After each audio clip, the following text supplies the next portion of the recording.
been getting this question for the better part of about 2 years now. When I first saw it pop up, I kind of just thought people were joking. But then I saw it again and again and again, and now I'm kind of starting to think that people are actually serious. So to answer the question, can you take a laceless boot and convert it back to a boot with laces? The simple answer to that question is no.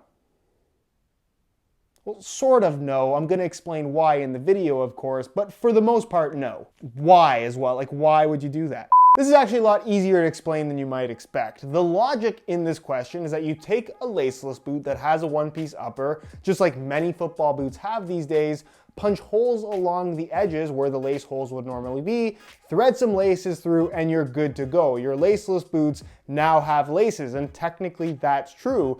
Will those lace holes hold up though? The answer to that question is no. In fact, if you punch holes in your laceless boot, thread laces through them, and then try to tighten them and play an entire match, I can almost guarantee you that those lace holes will tear the entire upper to shreds because they're not reinforced. And the best way to explain that is to simply compare the laceless and laced version of the same boot from the Adidas brand, which they pretty much have with every single line. I'm of course using the new Predator 19.1 and the Predator 19 Plus as an example. So if you look at the Predator 19.1, you can see that it does have a dual lace hole system on a one-piece upper. Seemingly the only difference between the 19.1 and the 19 Plus is the fact that this doesn't have any of those lace holes, therefore does not have laces. That's not entirely true because technically the midfoot material is forged knit as opposed to prime knit, and that is definitely noticeable between these two, and the construction across the top of the foot is actually a little bit different as well.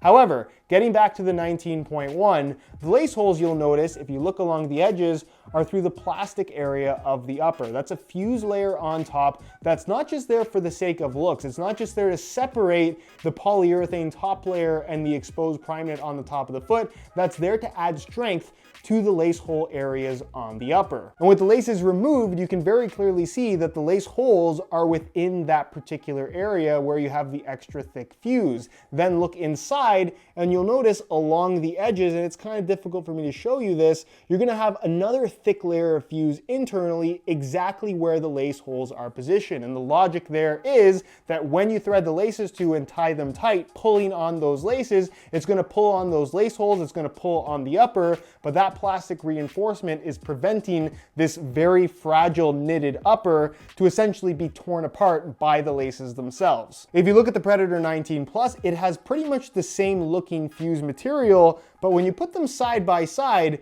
you'll actually notice that the fuse is much bigger, it's a wider band, and it's actually a much thicker material that you have on the outside of the upper. And then internally, you'll notice that along those same edges where you have that extra reinforcement, it's just an exposed knitted seam. So it doesn't have any of those same reinforcement elements, meaning that if you took a drill or a hole punch or whatever you were gonna use to poke holes in the upper of this boot to apply laces to what is basically a laceless design. This was not designed to have laces at all. What would basically end up happening almost immediately, as soon as you put pressure on those laces and tied them up, it would pretty much just tear through and separate the upper and pretty much just destroy your boots. And this goes without saying, but I'm gonna say it anyways. If you've punched holes in your boots and they break immediately when you try to put laces in, which will inevitably happen, because you've punched holes in your boots, you have voided your warranty, and Adidas is not gonna replace them with you because you decided to experiment. And let me be 100% clear here. I use the Predator as a specific example, but the same can be said about any pair of laceless boots from Adidas or any other brand. If they're laceless, keep them laceless. If your boots have laces, keep the laces in them. They were designed to be worn a very specific way, so stop trying to change it. However, if you still plan on doing this and you need some new laces for your newly converted laceless boots, free worldwide shipping on any order of $16.99 or more. Just saying. So what have we learned today? Well, that laceless boots should remain laceless. And if you bought laceless boots and you're unhappy with the way that they fit, therefore you want to convert them back to boots with laces, guess what? I've been making reviews on laceless boots for several years now. I told you so, I warned you, you should have listened. Why did you buy the laceless boots? Now you have to suffer. Buy a new pair with some laces and you'll have the fit that you're looking for.